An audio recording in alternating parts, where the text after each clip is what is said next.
Success, the accomplishment of an aim or purpose. Honestly, the definition is pretty bad. Let's define success for ourselves.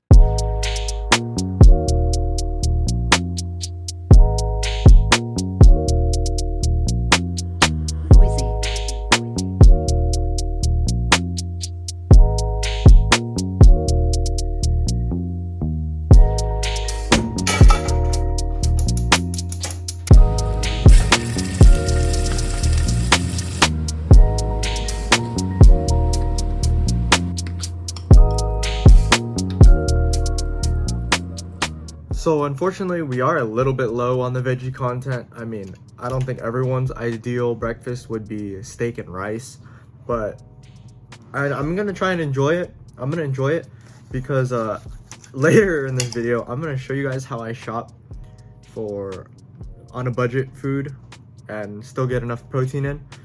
But look at that. That is medium on the dot. Not bad, but I did wish it was a little bit more on the medium rare side, but I cannot complain at all. I'm gonna say straight up, I think the best part about cooking for yourself is the fact that you get to pick whatever the heck you want to eat. Like, if I didn't want to eat rice, I just don't make a rice. And if I need to get enough protein in, just make protein. So it's kind of funny how I'm literally in front of Walmart and I'm talking, but we're talking about success. And first, the definition of success that I found on Google isn't necessarily wrong, but I don't think that's the point I'm trying to illustrate. All right, still in the Walmart parking lot, I just had to jot down all of my thoughts onto a notepad.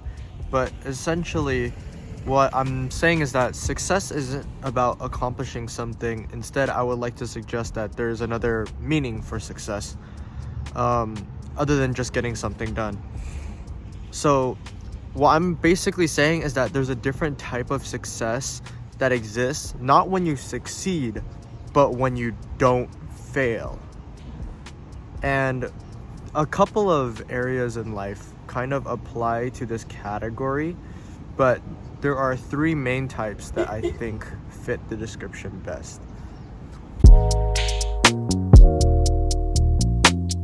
Now we're at Target, and if you couldn't already tell, this is kind of going to be a mix of a vlog and a little bit of a rant segment where I talk about like success or whatever. But essentially what the whole premise of this video is me explaining the future of this YouTube channel while also buying lunch. I have a pretty strict budget. My budget for this day is like $20, so I can't go over $20. But here's the insane part. The value at grocery stores, especially with discounts, is so immensely high that I'm literally gonna put fast food restaurants to shame. Like, the value for money at some grocery stores is actually crazy. You just need to find the right items.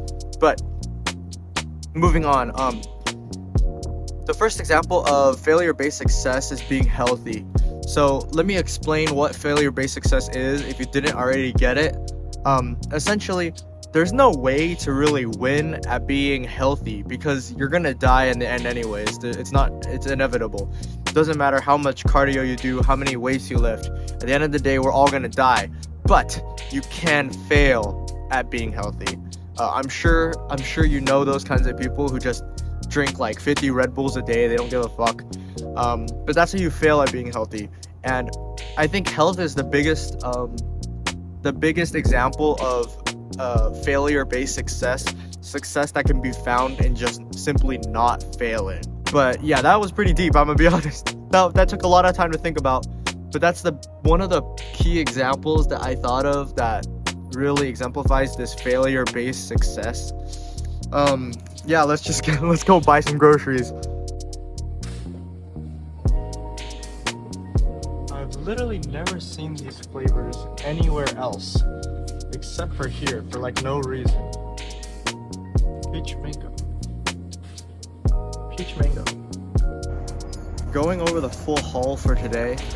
First, I got this grass-fed New York strip. It was literally like $9 from Walmart. This shit's crazy.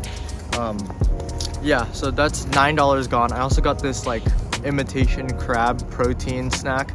It has a little bit has a good amount of salt in it. That's the only problem, but it was $1 and it's got like 8 grams of protein in it. It's pretty insane. And lastly, I got the C4 from Target. I got veggies at home, but from like the leftover veggies, but like the value that you can get from grocery stores is actually kind of insane. And I'm not gonna lie, it's pretty chill. It's pretty chill. The next aspect of life that I feel is like a failure-based success is kind of like your networking or your social life.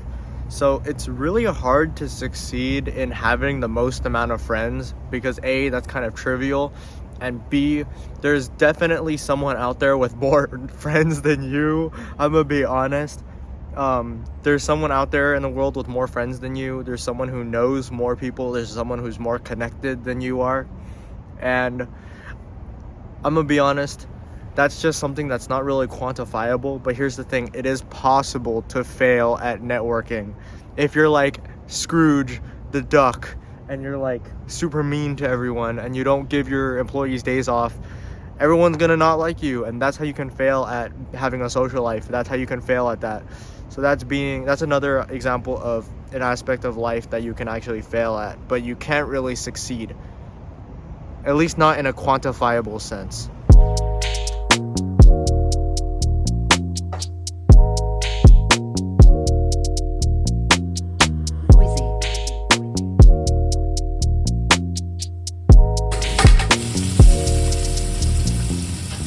And we have our pretty sad looking chicken noodle soup, but let's get rid of the packets. Hey, okay, it's been a hot minute, and that's why I haven't been able to necessarily finish recording this video. But the last area in my life that I believe is classified under this failure-based success is school. And that kind of thought process can actually kind of be supported by the fact that school offers diminishing returns.